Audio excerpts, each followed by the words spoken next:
Okay, Mr. Chairman, the meeting is now yours. If everyone could come back. Teresa? Okay. I'd like to call to order the Patchogue Village Community Development Agency meeting of May 7th. Present are Susan, Tony, Patrick, myself, Don, and Marion, and Teresa. Sorry, Teresa. We have a quorum. We all rise for the Pledge of Allegiance. Pledge allegiance to the flag of the United States of America and to the republic for which it stands, one nation, under God, indivisible, with liberty and justice for all.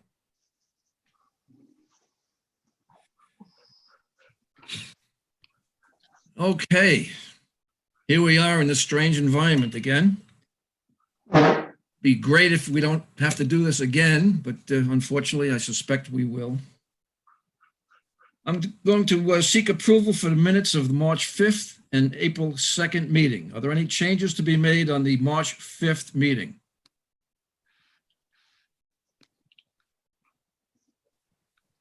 Tony, you're still muted, it looks like. And Teresa? We're going to leave Teresa muted for now due to audio issues. Any changes to be made on the March 5th meeting minutes?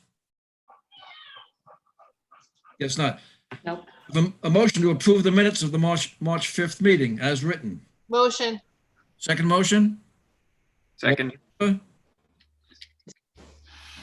so, minutes of March 5th are approved. Okay, how about the minutes of the April 2nd meeting? Any changes to be made? None? Can I have a motion to approve the minutes of the April 2nd meeting as written? Motion. Second motion? Second. All in favor? Aye. Okay, the minutes of April 2nd are approved. Marion, we got the financial report. Yeah, you'll see two documents. There's the financial report, which has,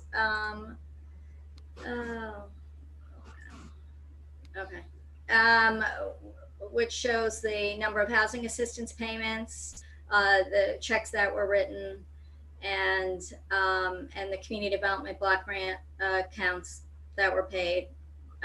So although that statement is in there, and then the other document is the financial statement, and I have to open that, sorry. Allow. And that will show, trying counterclockwise. Oh, 1 minute, just adjusting. And, okay. That shows our income and our expenditures for this this past from the last meeting through yesterday. So I think that's pretty much we were able to make all our payments, and we did make the. Teresa, did you want to talk at all about this statement? She's muted. Teresa, you're muted. Teresa, you're muted. Can you hear me now if I push the button? Yes. Yes. Okay. Yes. Okay. So on the financial sheet, it says how many payments went out. We paid 153 regular HAP payments. We have 2 port outs now that are going in other districts of other PHAs. And then we had 18 port ins that we're receiving payment on for May 1st. I know that there was some questions in regards to the port ins at the March meeting that I wasn't at. So I wanted to, there was questions in regards to where the port ins were coming from. So I did make some notes about that. We currently have 12 port ins from Brookhaven Town. We have 4 from Babylon. We have 1 from New York City, and now we have 1 from Pennsylvania. So they come from all over, just depending on who really wants to move to Patchogue. In regards to Section 8, we are receiving additional administrative fees. We have received one payment already of $100 that we will utilize to buy some items needed for what's going on right now. So, and then we are supposed to be getting more money come the end of May or June from them. They have put in a CARES Act, so they will be distributing additional administrative funds to us. We're just waiting to find out when that's actually going to come. Now, Does Teresa, anyone have any questions? Yes. a large amount of port-ins. Yes. I mean, that's, Patchogue's a happy spot. well, that's good. That's good. Now, Yeah. Marion, I Yeah. forget, do we benefit from the port-ins as opposed to the port-outs? You're muted, Marion. I got it. Oh, no. So well, first of all, we don't benefit one way or the other. We do receive an administrative fee, and I know this had come up in the past. And I will say that this, and Teresa, you can correct me if I'm wrong. Do we get the column A admin generally, or we get the B? The B. We Right. got the B, yes. We get per voucher, $107.36 per voucher. That are regular vouchers. For the port-ins, we get 80% of that. So we receive, and then we get 80%, but then they have a 79% proration. So it'll be changing on June 1st, but right now we receive $67.85 per port-in voucher payment. So we pay the rent, and then each municipality reimburses us for the HAP payment that we make, plus we receive a fee of $67.85 per voucher. And so if you were able to, which I don't think I can look at the same time. Yeah, if you look at the financial statement, you can see in the income expenses under income, it says billable admin income, right? And in the, I guess in the third column from the left, and Teresa, you can correct me, that's $1,010.59.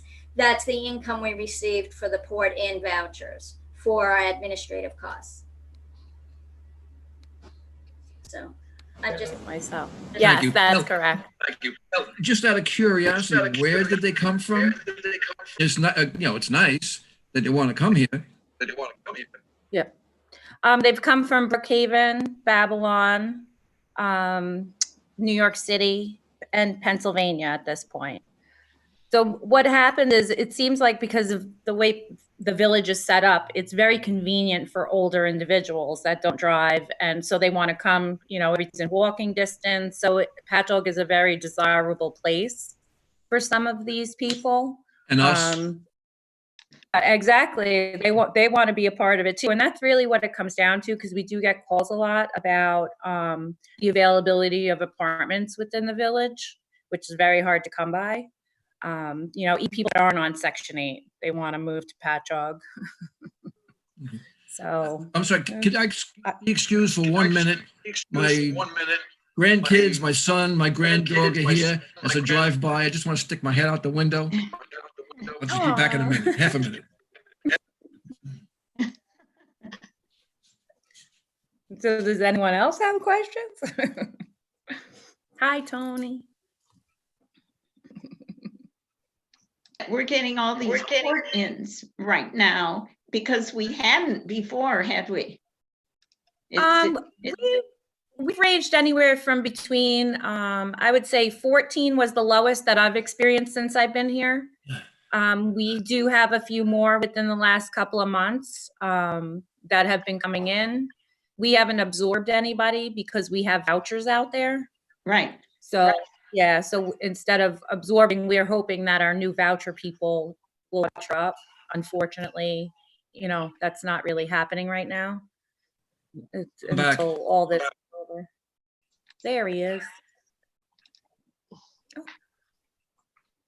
Did I lose video? Oh, No, he's here. okay. I just had to say hello. Absolutely. Aw.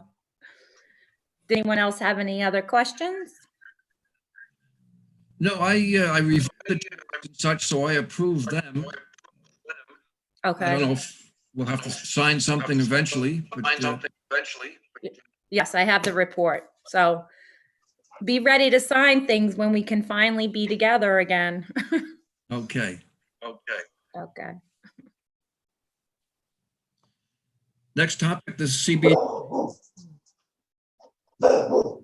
CDBG.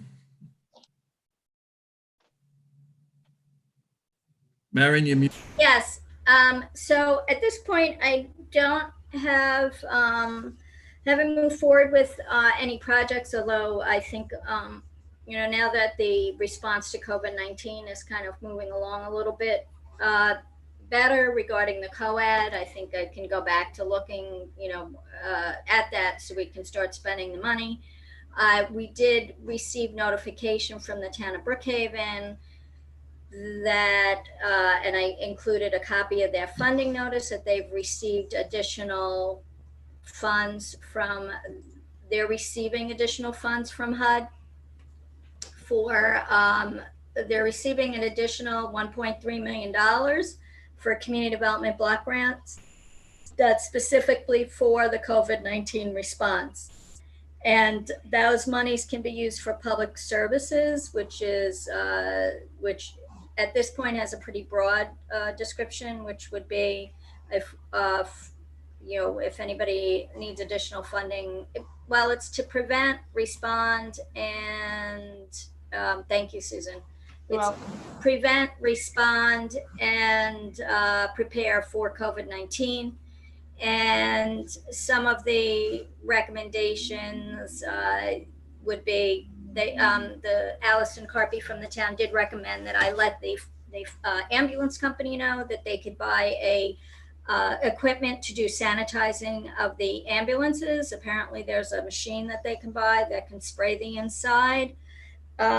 So I'm going to be reaching out to the ambulance company to see about that. I am confirming that for the first time, I've never seen this before, faith-based organizations can apply. And that would be for them preparing to provide services to those who have COVID-19 or are impacted by COVID-19. So food pantries, I would hope that they could buy equipment. I'm going to ask about that because we did have that discussion in the meeting yesterday for the co-ed, that Access Church in Medford.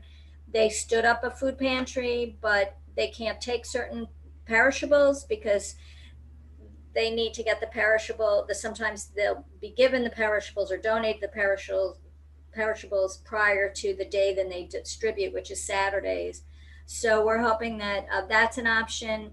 For us, I was thinking, I don't really see much that our agency might necessarily need to do. There was one thought was to get hand sanitizing stations throughout the village. That's one thing we could do. I don't know if that's a good idea or not, because then it's the matter of maintaining them and keeping them filled and things like that. So I'm always concerned about the ongoing costs. And so the other thing we could perhaps is to get we could maybe hire a case manager that could do some additional work to help people who have been impacted by COVID-19. Not sure that that's something that we don't have the space actually, but I did speak with Suffolk Economic Opportunity Council to speak with them about perhaps having a program that they would do that would be just for our village residents. So those are just some of the thoughts. I mean, we don't have a lot of time. It's due on May 20th. which I just realized is not that far away. But I did bring this up at the co-ed meeting, and I'm going to try to get some information out. But off the top of my head, I don't see anything that really we can do. I did try to think of, and Patrick, you might, you know, with all your time, you might be able to come up with something that might help the small businesses. Town of Brookhaven is going to have a small business program, and the small business program is going to be for businesses with 5 employees or less, and it'll be up to $10,000. So it would be more for the small retail stores. I would think in our town, in our village, it would be like the Colony Shop or Thread or something like that. We don't have anything that would help the restaurants. I would be reticent, since it's not a lot of money for us to apply for an economic development loan or monies, because then we have to, I think the requirements of tracking that information might be more onerous on us than we can really manage. And I did have the idea, which I did talk to Allison about, which I don't think she was very, she said we could put in an application, but I'm not sure if it's worthwhile. If there were projects that were less than $2,000, for example, if we did a signage project, which the town of Islip does, but I was thinking if any businesses need like those barriers, to put up, but it seems like everybody's kind of moving in that direction, and they're not that expensive. So I'm not sure that that's really worthwhile. So that would be the only economic development item that I would see, is that if we could figure out projects that would be 10,000, 2,000 or less, because those projects don't trigger prevailing wage or Davis-Bacon. We would still have to get 3 estimates, or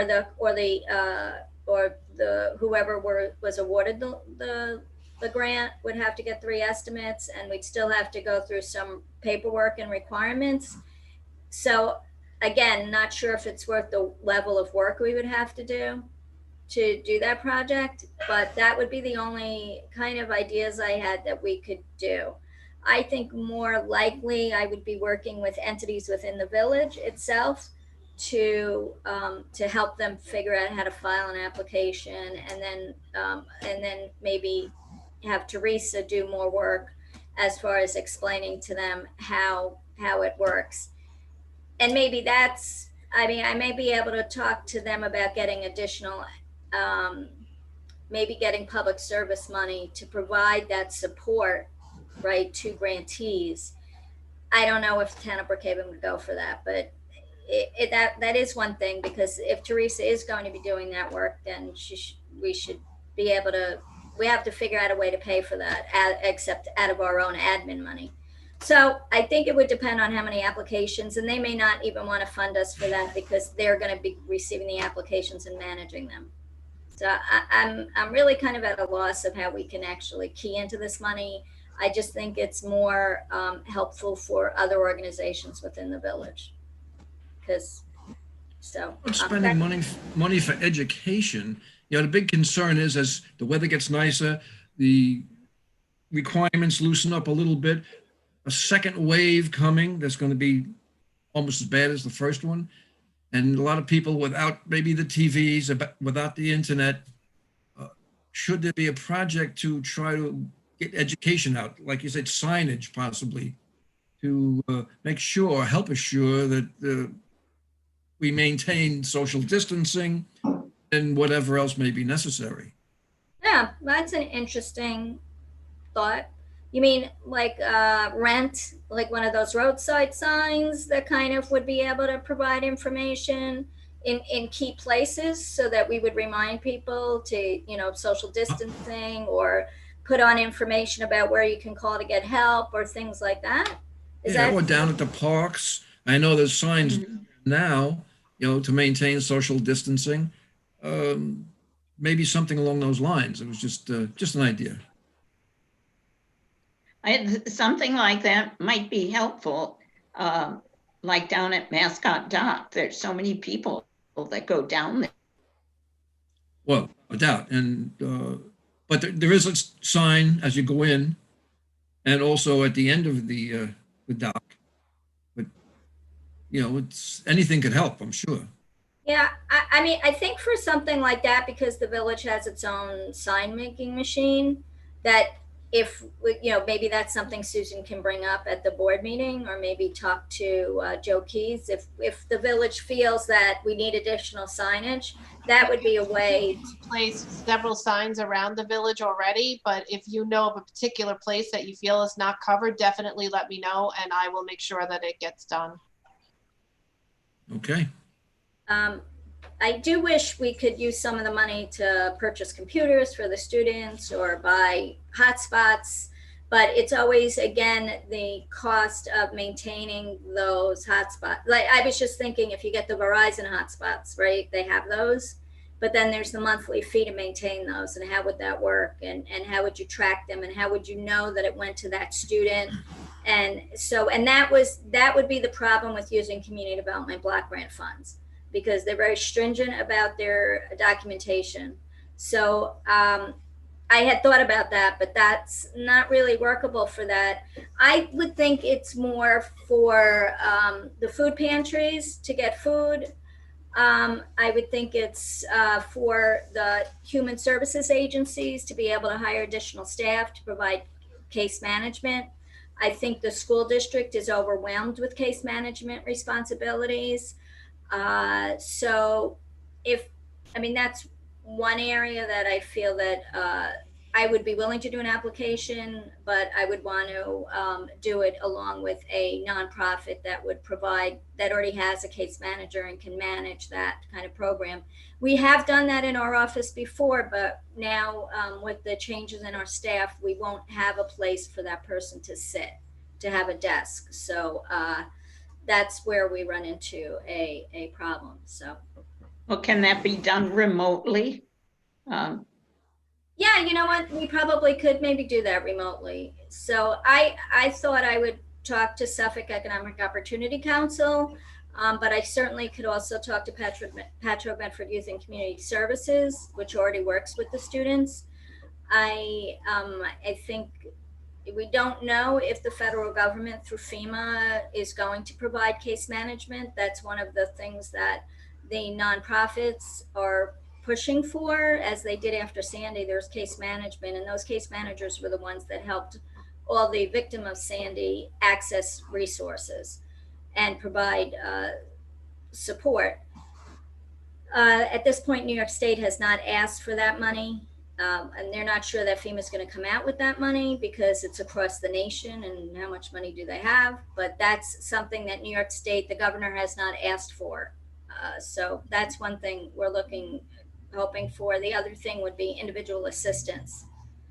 That would be just as people after Sandy received money to get them through, to pay rent, etc. After Sandy, individual assistance hasn't come out from FEMA either. And relative to what the need is, the monies that we have for community development block grant isn't a lot, and we're going to be competing with the entire town.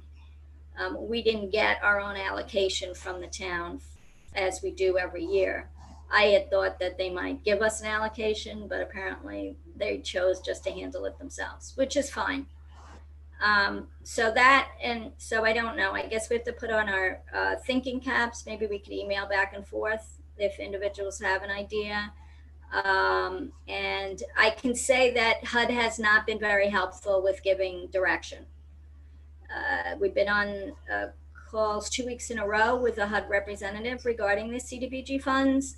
And it's kind of like, I know I've heard two different analogies and they both are the similar. It's like building a boat while you're sailing it, or flying an airplane while you're building it. And that's kind of what HUD is doing with the CDBG funds. And so it's really kind of hard to know. And I think actually they just came out with additional guidance today, which I will forward on to the board. But still, it'd be great if we could come up with something we could do to help the businesses. I mean, that would really be great, but I'm just not really sure what that is. And a lot of it, they want to look at job creation or job retention. And I don't know how we do it on a small basis. And then how do we track that? How do we maintain the records? All of that is really a little daunting for me, particularly with the oversight that I believe HUD is giving to the CDBG program. I'd be concerned about taking on something that then would be difficult to administer. And, so I don't know. Yeah. And we won't have another meeting before the application is due, will we? Not a scheduled meeting. We could always schedule another meeting. We could have a special meeting if that's what the board wants. When is it due? The 20th? Yes. That's less than 2 weeks, isn't it? Yeah. I was wondering about the school district. Are they receiving, is there extra funding for school districts coming down for them? Have you heard anything of that? I just heard that the U.S. Department of Education may be allocating more monies for schools, but I don't remember where I heard that or saw it, or if I've seen anything in writing on that. I think that there was for Head Start some funding available and that they can put in applications. But I can't recollect what all sort of things they would need. I could find out more about that. Seems to me that food is a big issue and a basic issue that is maybe not going to get any better for a while. There's going to be quite a need. We're hearing that at the COAD meetings. But I don't know if there's anything this grant can do to help with that.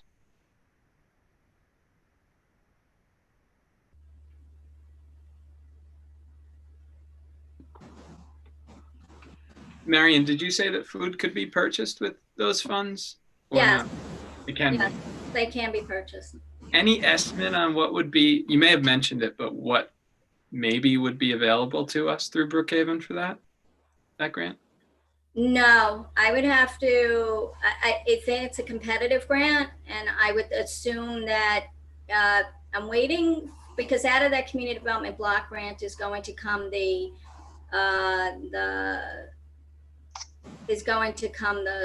that small business grant. So I think once we reduce that amount, and then I would assume that they're going to try to spread it out evenly among the councilmatic districts, I think we could get a better sense. But I would think the maximum grant they might entertain is $25,000. Okay. But that's what I would think would be the maximum. And I did speak to Allison. One of the things that food pantries would need to show in their application is that there's a gap, there's a need. So if they already have an amount, and if they have, like if they're already receiving from Long Island Cares and Island Harvest, they would need to show that they don't have enough money to meet the needs of the number of people that are coming. And I'm not sure how the town is going to manage that. The other thing is that they're going to need statistics. For some of the food pantries, that's not a problem, because they do track. So Patchogue Medford Youth does, St. Francis does, Access Church does, but I don't know if they take financial information, and that's where the rub is that we have to confirm that they're in the economic level. Then you have the other food pantries that don't take any information from people who come, and I don't think they would be eligible. Okay.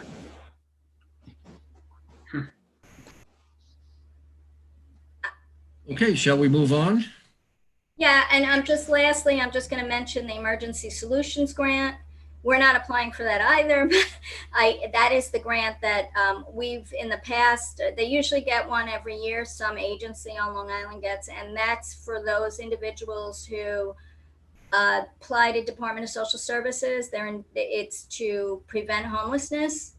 So if they are short or behind in their rent, and if they don't qualify for DSS assistance, then they can apply for an emergency solutions grant. So I just forwarded the application to both to the Long Island Coalition for the Homeless and with Suffolk Economic Opportunity Council, who has administered that grant in the past. So I'm hoping, I did mention to Suffolk EOC, I did float the idea if they're going to apply, if maybe we could have a village specific grant that would just be for village residents for ESG. But I have to follow up with them. But I thought that one might be something we could just do for village residents, for those who live in the village that might have, and it's going to be a finite amount of money, so it's going to be whoever gets there first. But I thought that was one way we might be able to help our village out specifically.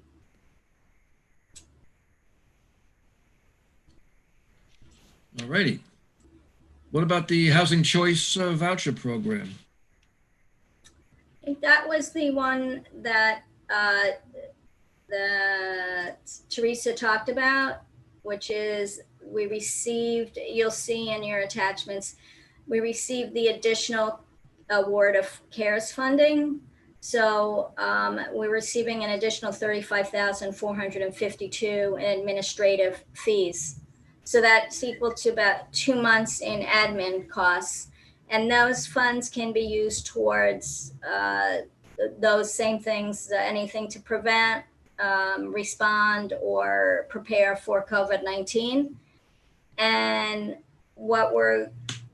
so we've already kind of identified getting laptops for Carmen and Teresa so that they can work remotely if they have to. We also, I believe we're going to be buying some hand sanitizing equipment, some additional ones that we can put up on the wall, maybe new seating so that it can be sanitized better. Our seats for when the clients come in is, can't be sanitized, they're fabric. We're going to buy some personal protective equipment. And then we were advised to use up our admin, to any admin that we're going to be using generally, we would take out of this fund first. I did ask today in the meeting with HUD whether or not they were going to be, if we didn't use it up, if they were going to be pulling it back, recapturing it, and they didn't answer that question. So, but we are getting an additional $35,452, and if we're lucky, we get to keep it and add money to our reserves. And we have until December 31st to expend those funds. Well, it seems like adding additional PPE and the sanitizers, that sort of thing, would be a good idea from what we hear might be coming in the future, just to make sure you have a good supply of that. Yeah, I think, and I guess, actually now that I think about it, we probably should get extra masks just in case they do open up the village hall and we have people coming in. Mm-hmm. We have to meet with them and we can't meet remotely. The other thing I just thought about is anything we can do to help our participants do things remotely so that they don't have to come in. So I don't know whether there's programs or things available. We decided our Housing Pro program that we use to administer the Section 8 program does have a cloud-based program that we opted not to do because the village has its own cloud, but it's not accessible remotely. I tried it. It's very slow for me to sign into the server here and access the program and have the program on my computer. It doesn't work. So we could look into what it would cost for a 1-year subscription. I'm just not sure how it works going back and forth. Like either you have it or you don't have it. Either we're committed to do the cloud or we're not. So Susan, I saw you shake your head. So I'm sorry. My husband was asking if I was muted and I was going, no. No, I just thought you might have some insight into whether or not that's a good idea or not. I will have to run it by our IT. Whether household, right, whether or not we would want to, invest in that, because that was something we couldn't afford before, but it's something we could look into now. But I wouldn't want to, we'd have to see what the annual fee would be, and if we can't maintain that going forward, it might not be worth it for us to switch and then have to go back because we couldn't afford the annual fee for the cloud. But That's all I have on that. That's a recurring problem with all the grant money, is that if we purchase an asset or so-called asset, that we are going to incur an ongoing expense every year, which we're Right. probably not going to get funding for. Yeah, I guess that's the big question. How can we use this money without incurring those ongoing expenses? Is that what you meant when you were saying working with other parts of the village? Because maybe they have access to ongoing funding? oh, I'm not really sure, but Maybe I misunderstood what you were saying. no, yeah, I mean, it would be talking to the village and just, I mean, there are things, well, I don't think at this point I can ask the village if there's any ongoing funding because we're going to be in a deficit. So there really isn't. We need to just use these funds and not incur, not purchase anything or obtain like a program that we can't then continue to pay for after the COVID-19 money runs out. Okay, rule of thumb. Okay, I'm just thinking about all the different funding opportunities that we discussed, and I just wanted to, that just popped into my head. That's like the rule of thumb as we think through, as we brainstorm, what do we do with, how do we use this money up? Yeah, how do we use this money up? It has to be for it's to, and we can use it, for example, if we owned a building, it'd be easy. We would know we'd be buying sanitizer. We would be paying overtime for staff, for the maintenance staff, or I think they even get, what's that, additional pay, hazard pay, and they were allowed to do that. So it's more for the, I think they get more use out of this because they are incurring a lot of additional expenses for the additional sanitizer, for the additional hours that their staff is having to spend, and maybe having to hire additional staff. We don't have a building, we just have our staff, and we don't have a lot of expenses. So Teresa and I have talked about any way we could figure out what we can purchase with this that would be considered COVID-19 appropriate. So. Okay. If there is additional funding, after we make sure that you and Teresa and Carmen have the equipment, the PPE, the sanitizing equipment that you need to be safe there, if there's additional funding, is it worth exploring? I'm assuming that the village has to incur more cleaning expenses right now. I'm not certain, but if there is it worth exploring using the money to reimburse the village for our portion of the square footage there? Because the village is going to be in a deficit anyway, as you said. That's an option. That's something we could talk about because we've never had that on our books before because we have no overhead. So, but we could say, we could probably get a bill from Annie for the additional cost of the sanitizing and things for our office. And I'm sure Annie can find backup for that, and we can talk to her about it. Yeah, that's a good idea. Popped into my head. Teresa's smiling. I think she likes that idea. I like that idea. Yeah, yeah. That's Is there any special equipment for sanitizing that could be purchased? I don't know what is used in that, but maybe there's something that could be purchased for the village. Do they do their own sanitizing, or do they have an outside company come in that does all the spraying and everything with the ultraviolet and all? Well, they don't have ultraviolet, and that is one thing I am looking into is the ultraviolet. I don't know what we could purchase for our office. So I did actually talk to, I don't know if anybody knows Colleen Geyer, but she works for a company that manufactures UV equipment, sanitizing equipment, and they're located in Hop Hop.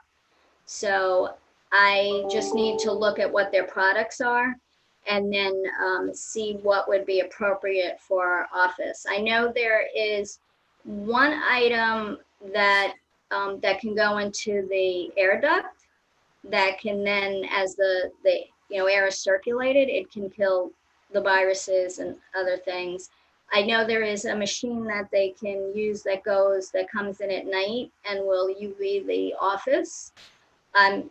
So those are the two things. So yeah, I did actually think about that and looked into it. So I think that that is one way we could go. That, you know, if we can find the equipment, I believe there's probably, and we have till December to spend it. And maybe if we do that purchase early, we'll get in on the queue because now everybody's going to be looking for UV equipment. I think Has that's, UV been proven to be an effective measure? I haven't heard anything about it as far as our governor anyway talking about it.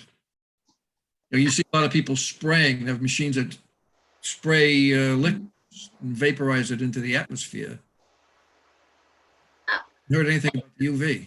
Yeah, I'll have to research that. I mean, only from Colleen, and she works for the company, so I don't know if that's definitely reliable. But yes, our understanding is that UV is effective for killing the virus and sanitizing. But I think you're absolutely right that we look at some science behind that and just confirm that that is absolutely true. Right. Since buying it, if it turns out it doesn't work. Yeah, we did buy at the time right before we closed, Teresa, we had bought 2 air purifiers, which I didn't know didn't kill germs. They just purify the air, but it definitely did psychologically assist us in making feel like we were doing something. And it's something that I wanted because I have allergies and you know, and Carmen has, you know, gets headaches and stuff. So we thought, well, having an air purifier would just help us for the health of the office. And it does have a UV light in there. I don't know that it's a UV light that's strong enough to actually work, but it does have a UV light in it. So we did do that. So I think that's a valid point. So I'll have to do some research on UV light equipment. And I think, Patrick, I will speak with Annie from accounting and just talk to her about the fact that we have these extra funds, is that if we could figure out a way to kind of help use these funds to help the village as well, that we can, that would be for our office, but would also relieve some of the expenses that the village is incurring because of COVID-19. Mm-hmm. Good. And I see the annual report deadline has been extended. I guess Yes. at this point. Yes, the annual report for our annual reports for this public housing, not for public housing, for public authority have been extended. So we don't have to do that by August 31st, but our goal is to do it anyway. And Teresa, we have, I'm sure Michelle knows this, but we haven't told her yet. So we're going to try to get her in here and close out our books and have everything done on time. Uh-oh, I said that out loud. I apologize. And talking about extended, you know, let's not forget about the financial disclosure statement, the annual.